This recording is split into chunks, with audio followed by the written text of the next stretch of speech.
Kiesha Abrahams woke up tense and exhausted, the kind of morning where you're already bracing for the rush of getting a child fed, dressed, and out the door. In the narrow hallway of their Mount Druitt home in Sydney's west, she walked to her daughter's bedroom and reached for the handle. The door wouldn't open. Kiesha later told police it was locked from the inside. At first, she treated it like a small problem, calling out Kiesha's name and waiting for the muffled response of a sleepy 6-year-old who didn't want to get up. When the room stayed silent, she knocked harder, then harder again. When the bedroom was finally opened, the bed was empty. 6-year-old Kiesha wasn't there. Kiesha and her partner, Robert Terry Smith, told police the child had been put to bed the night before and should have been there in the morning. They said the window was shut and the fly screen intact. They said they hadn't heard anyone in the unit, and they couldn't explain how a child could leave a locked room without leaving obvious signs behind. It was the kind of detail that makes people's skin go cold. If she didn't walk out, how could she be gone? Officers moved fast. Patrols searched streets and yards while detectives began the careful work of pinning down a timeline. Volunteers fanned out to parks, drains, and the scrubby edges of nearby bushland. Dogs were deployed. The hope everyone wanted to cling to was that Kiesha had wandered, gotten turned around, and could still be found close by.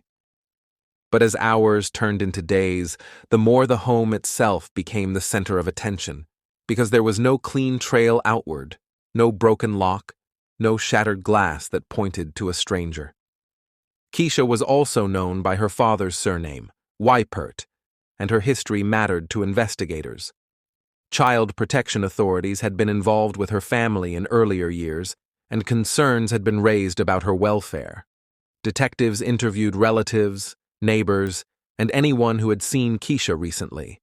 They checked movements, traced calls, and worked through tips that came in by the minute. But the case did not behave like a kidnapping case. There was no ransom demand, no confirmed sighting, and no clear reason a stranger would take a child without leaving a trace. Instead of settling, the story around the household grew unstable. Police said publicly they did not believe a random abduction was the most likely explanation. That announcement changed the atmosphere in Mount Druitt. Searchers were still out there, but the investigation's center of gravity stayed at the unit. Officers walked the rooms repeatedly. They examined the bedroom door, the lock, and the window again and again, not because they expected a door to confess, but because every version of the story depended on that door being both real and meaningful. Kiesha's face was broadcast across Australia. Posters stayed up while tips poured in. Some leads were sincere, some were noise, and many collapsed under basic checks. A reward was offered for information. The public watched Kiesha and Smith closely, parsing interviews for signs of guilt, reading emotion as evidence and silence as proof.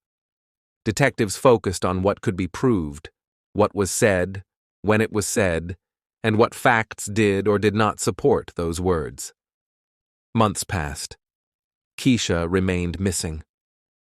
For investigators, the case was a tight knot. No credible stranger suspect, no verified sighting of Kiesha after she was reported missing, and a story from inside the home that kept producing inconsistencies. They kept working, waiting for something solid enough to move the case forward. Physical evidence, a reliable witness, or a break that connected the disappearance to a location.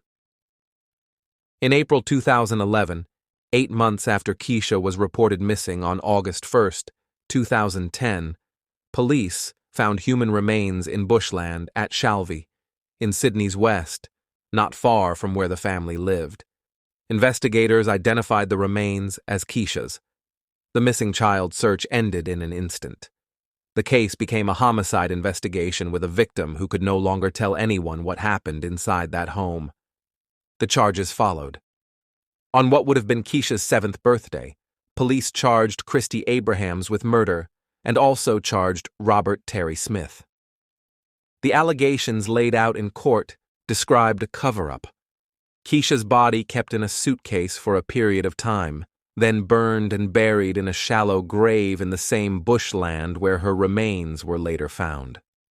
Investigators also alleged the couple tried to remove items they believed could implicate them before reporting Kiesha missing, as if cleaning a home could clean a crime.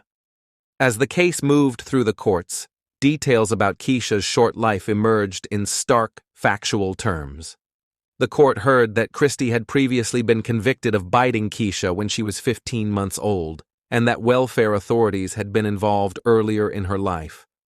Those facts did not replace the need to prove a murder, but they framed the way police had approached the case when the locked room story first spread.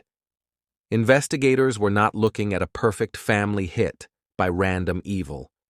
They were looking closely at the people who had been with Kiesha when the world was asleep. In June 2013, on the first day her murder trial was due to begin in the New South Wales Supreme Court, Kiesha Abrahams pleaded guilty to murdering Kiesha. The plea ended years of public speculation about whether the state could prove its case.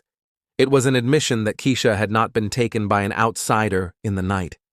It was an admission that the missing child report had been part of a story meant to buy time and keep attention away from what had already happened.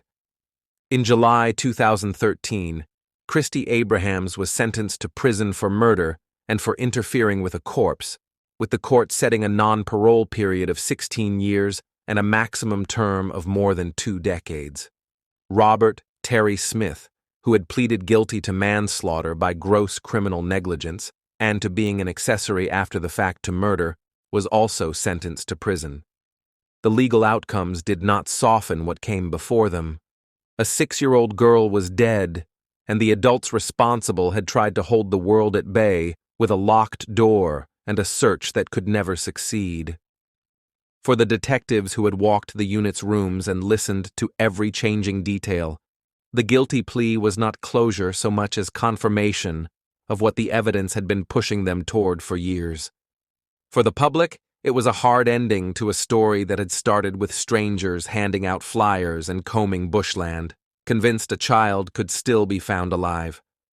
The detail that still lingers is the one that first seized the public, the locked room, because it captures how the case felt as it unfolded.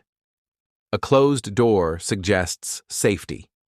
A locked door suggests protection. In Kiesha's case, it became the centerpiece of a false narrative that sent strangers into the streets searching for a child who was already gone. The fear was real. The hope was real. The searches were real. The story that launched them was not. Kiesha Abrahams was 6 years old.